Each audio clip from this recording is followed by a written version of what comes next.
Breaking news చూస్తున్నాం. Is of doing business లో తెలంగాణ రాష్ట్రం సెకండ్ ప్లేస్ లో నిలిచింది. వివిధ విభాగాల్లో 98.33% స్కోర్ సాధించిన తెలంగాణ దేశంలోని రెండో స్థానాన్ని దక్కించుకుంది.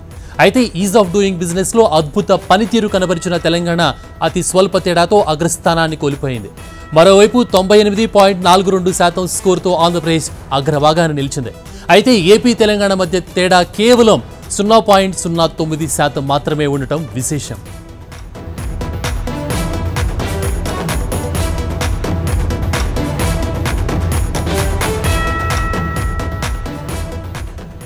ఈజ్ ఆఫ్ డూయింగ్ బిజినెస్ లో తెలంగాణ రాష్ట్రం సెకండ్ ప్లేస్ లో నిలిచింది.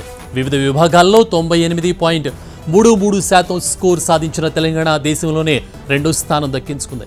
అయితే ఈజ్ ఆఫ్ డూయింగ్ బిజినెస్ లో అద్భుత పనితీరు కనపరిచిన తెలంగాణ అతి స్వల్ప తేడాతో అగ్రస్థానాన్ని కోల్పోయింది. మరోవైపు 98.42% స్కోర్తో ఆంధ్రప్రదేశ్ అగ్రభాగాన్ని నిలిచింది. అయితే ఏపీ తెలంగాణ మధ్య తేడా కేవలం 0.09% మాత్రమే ఉండటం విశేషం. ఇదే అంశానికి సంబంధించిన మరింత సమాచారాన్ని మా రిపోర్టర్ నవీన్ అడిగి తెలుసుకుందాం. నవీన్, ఇది ఒక రకంగా శుభవార్తని చెప్పొచ్చు. గత 3 సంవత్సరాలు కూడా ఈజ్ ఆఫ్ డూయింగ్ బిజినెస్ లో తెలుగు రాష్ట్రాలు చాలా మంచి ప్రతిభను కనిపిస్తున్నాయి. గతేడాది కూడా మనం ఏపీ తెలంగాణ మొదటి స్థానంలో నిలిచాయి. అయితే ఈ ఏడాది కూడా ఈ మొదటి 2 స్థానాలు తెలుగు రాష్ట్రాలకే రావడం ఒక శుభ సూచకంగా, అదేవిధంగా ఇక్కడ జరుగుతున్న పారిశ్రామిక ప్రగతి కావచ్చు, ఇక్కడ జరుగుతున్న సులభతర వాణిజ్యానికి ఒక ఉదాహరణగా మనం చెప్పేసుకోవచ్చు.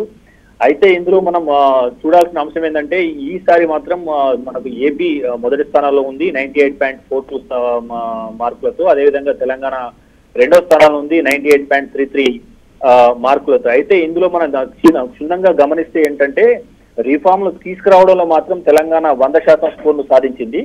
అందులో మాత్రం ఏపీ వెనుకబడి 99.73 స్కోర్ను సాధించింది. అయితే ఈ స్కోర్ని ఎట్లా చూస్తారంటే కేవలం రిఫార్మ్స్ తీసుకురావడమే కాదు, ఆ రిఫార్మ్స్ గ్రౌండ్ లెవెల్లో అమలవుతున్నాయా లేదా అనే అంశాలని దాదాపుగా 5,000 మంది ప్రైవేట్ కంపెనీల సిఎండీలను, అదేవిధంగా వివిధ ప్రతినిధులను అడిగి ఈ రిఫార్మ్స్ యొక్క బెనిఫిట్ మీకు వచ్చిందా లేదా అని చెప్పేసి ఫీడ్బ్యాక్ తీసుకుంటారు.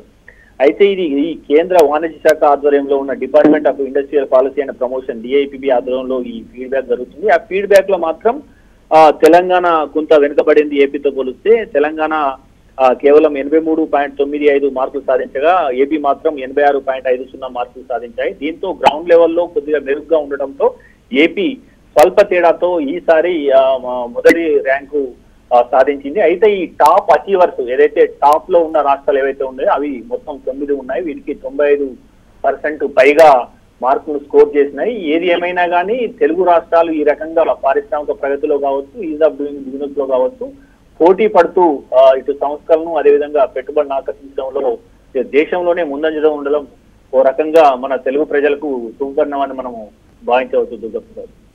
Yes, thank you Naveen.